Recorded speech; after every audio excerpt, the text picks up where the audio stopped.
Parlant de Kirby Dak, Oui. euh, on va y aller avec une première question officielle de nos membres Patreon. Euh, Parce que Kirby Dak, on se rappelle, c'est censé être le centre numéro un, nous dit-on, sur plusieurs tribunes. C'est censé être le joueur sur lequel l'offensive devrait s'appuyer, nous disait-on après 3 matchs préparatoires de qualité et 2 matchs de saison régulière de qualité. Puis là, ben, c'est un début de saison très difficile pour Kirby Dak. Et là, Kirby Dak, on parle de lui comme étant un ailier, Pascal. Ben oui. Toujours est un allié. Est-ce qu'on devrait le projeter, Dak, comme ailier? Est-ce que c'est terminé, cette histoire-là de c'est le premier centre des Canadiens de Montréal? Finalement, ça va-tu être un ailier de deuxième trio, Kirby Dak, selon Ben, toi? en tout cas, à mes yeux, il n'y a jamais été question qu'il soit un centre de premier trio. Qu'il soit un centre de deuxième, peut-être, mais il faut qu'il soit mieux appuyé. Il ne l'est pas en ce moment. Il y a zéro appui. Kirby Dak en ce moment aux ailes. Je l'aime bien, New Hook. L'année aurait été un vrai allié, mais là, il n'y en a pas. Donc, encore une fois, à quoi il fallait s'attendre? Pas grand-chose. Puis il en revient d'un an. Ben, Dak, tu sais, on en avait parlé au début du podcast, moi puis Max, moi puis Lorchie, j'avais dit, je le vois pas comme un centre, là. Puis, ben, tu sais, il confirme pas, il y a quand même des atouts, là. Mais je trouve que quand il joue centre, ça y enlève certaines possibilités dans son jeu pour que ça soit moins complexe, dans le fond. Parce que je trouve pas qu'il y a un IQ incroyable. Ben, pas IQ, un Hawkinson, incroyable. Mais qui d'autre? Qui d'autre que tu veux faire jouer là? Fait que, tu sais, moi, ça me dérange pas qu'il reste centre à long terme, mais s'il repêche un centre cette année ou whatever, mais ça va peut-être bien d'avoir un vrai centre pour appuyer Suzuki. Ouais, oui, Dak Ellier, j'aimerais bien mieux Dak Ellier, sérieusement. Dans le pipeline présentement, Pascal, tu as comme frôlé un petit peu, mais ça faisait partie de la question. On a eu 2 questions, en fait, là, au sujet de Kirby Dak. Il y a Jay Talbot qui demandait avez-vous confiance en Dak au centre du deuxième trio pour le moyen-long terme? On vient d'y répondre. Il y a aussi Denis Pierre qui demandait, tu sais, euh, est-ce qu'on préfère le voir à l'aile, considérant qu'en carrière, sur 200 matchs, il y a à peu près 35% d'efficacité dans le cercle des mises en jeu. Ouais. Puis si c'est pas un joueur de centre du top 6, c'est qui on le voit remplacer? Est-ce que c'est dans le pipeline? Est-ce qu'on va préférer aller chercher ce type de joueur-là via le marché des transactions? Selon toi, un gars comme Michael Age, comme Ivan Demidov, peut-être, pourrait-il se glisser dans le top 6 du Canadien? En même temps, pour Age, Demidov, je pense vraiment que c'est un ailier. Si c'était un centre, ça serait comme un. Parce que ça serait quand même inattendu. Ça pourrait arriver, mais je m'attends pas à ça pantoute, là. Mais je pense pas que dans le pipeline, en ce moment, il y a quelqu'un qui peut aspirer au poste de deuxième centre. Euh, le développement, tout peut nous surprendre. Michael Age a un très bon début de saison NCAA. Mais je trouve que ça serait un peu comme.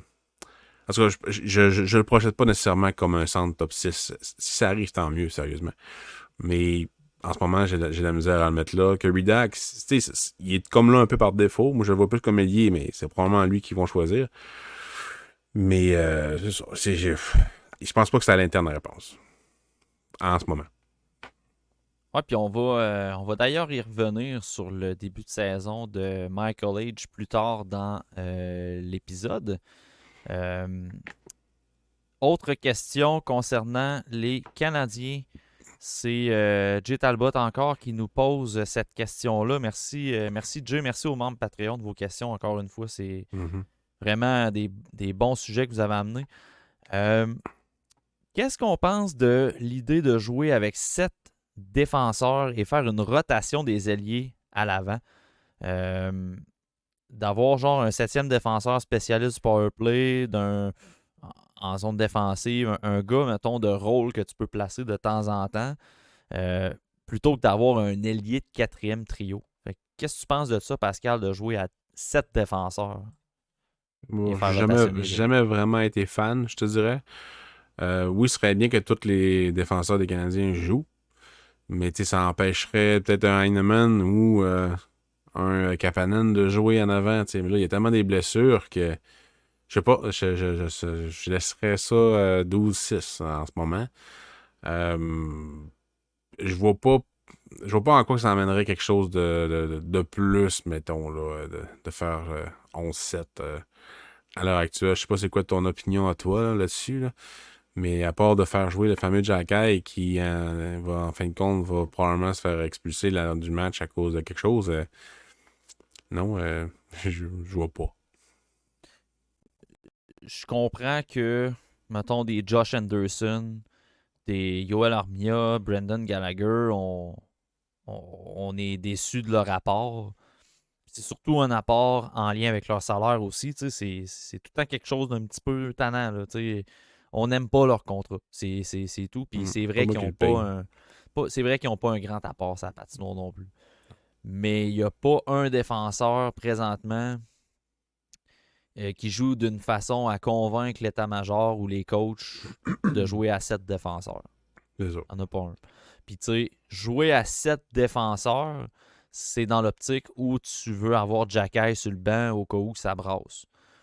Puis là, c'est drôle, l'année passée, on se faisait taper sur la tête que Jacky, il s'est joué au hockey, il s'est joué au hockey, mais tout ce qui ressort présentement, c'est Jacky, on devrait l'envoyer sur la glace, tel autre gars, il va jouer, ou tel incident physique serait pas arrivé s'il était sur la glace. Fait qu'au final, vous faites juste nous donner raison que Jacky, c'est un goon. Mm. Fait que c'est ça. Puis avoir un goon défenseur, ça marche pas. C'est impossible d'être une équipe qui avance vers l'avenir, dans le classement, qui a un goon défenseur. On devrait le transformer en allié. Non! Faudrait juste qu'il prenne la maturité, puis se développe, puis il progresse. Ce qu'il n'a pas fait en 2 ans ou 3 ans même. C'est le même Jacky qu'au début. En fait, au début, il était meilleur. Je trouve pas qu'il s'est amélioré dans aucun aspect du jeu. Son tir, il est moins menaçant qu'au début. Il touche moins la cible qu'au début. En défensive, il semble perdu. Est-ce que c'est Martin Saint-Louis qui l'a mêlé? Non. Il a essayé de l'aider, mais il n'est peut-être pas le hockey sense, peut-être pas les lectures ou bien le talent qu'il faut pour progresser dans cette ligue-là. Fait que tant mieux, j'aime bien l'avoir dans l'alignement, mais c'est un 7e pour l'instant. Rien d'autre. Mais ça veut pas dire que les autres sont meilleurs tant que ça non plus. Parce qu'il y a beaucoup de problèmes en ce moment. Il n'y a pas grand monde qui fait la job. Je regarde dans les commentaires, tout à l'heure, Pascal, on parlait de Kirby Dack, qui est-ce que son remplaçant au centre, si on le voit à l'aile, se trouve dans l'organisation. Puis il y a PL Vézina qui nous souligne que les agents libres en 2025, Ouais. au niveau des joueurs de centre, c'est quand même intéressant. Il y a je pense là, c'est marqué dans le style Chandler Stevenson, mais Chandler Stevenson, je pense qu'il a signé un contrat quand même à long terme. Fait que je pense pas qu'il soit agent libre cet été, mais Sam on Bennett. voit le genre un petit peu. Là, un genre de joueur de centre qui risque de pas être signé par sa propre formation. J'ai pas la liste devant moi. Mais oui, c'est le genre d'éléments que tu peux ajouter pendant l'été. Il va falloir, en fait. Il va falloir. S'il veut pas payer des jeunes ou des pics pour acquérir de l'aide immédiate, l'année, c'est un cadeau immédiat, il l'a pas acheté. Mais il va falloir qu'il signe sur le marché des agents libres. Il n'y aura pas le choix. Si, mettons, il veut vraiment être dans le mix, puis appuyer ces jeunes avec un peu plus de piliers, un peu plus de stabilité, ben, ça se paye avec des vétérans, puis avec des contrats. Mais qui va vouloir signer à Montréal, je ne sais pas, là. Mais il manque des Sam Bennett, il manque de ce genre de joueur-là qui a un impact en plus d'amener un peu de philosophie comme le Canadien veut implanter dans sa culture. Fait que ça va être un gros été l'année prochaine. Après une saison, je suis décevant. Ça risque de mieux aller au début de la saison l'année prochaine, mais il va falloir que le Canadien fasse les moves pour. Là. En plus, il va y avoir des Midov, tant mieux, mais il va falloir d'autres. Ça peut pas être encore le même noyau l'année prochaine. Il y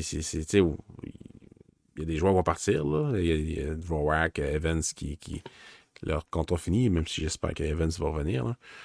Mais il va y avoir des changements. Je peux pas croire que ça va être le même. Que le point fort d'été, ça va être une signature de Slavkovski, comme mettons Slavkovski, puis un échange pour un gars qui a joué 17 games l'année d'avant, ou moins que ça, je me rappelle plus c'est quoi, là. Écoute. En tout cas, si tu veux que dans le mix. Tellement tanné de cette expression-là. Dans le portrait. Dans la course.